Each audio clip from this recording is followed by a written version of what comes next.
এই 3 ধরনের মানুষের কপালে দুঃখ লেগেই থাকে।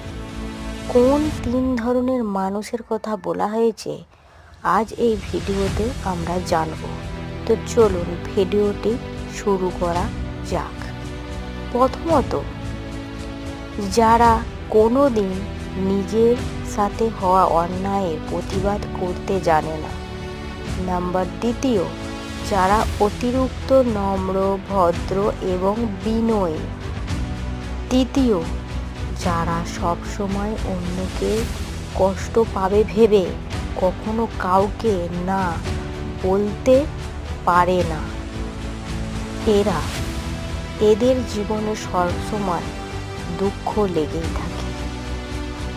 ভিডিওটি যদি ভালো লাগে তাহলে অবশ্যই চ্যানেলটিকে সাবস্ক্রাইব করুন এবং আমাদের পাশে থাকুন।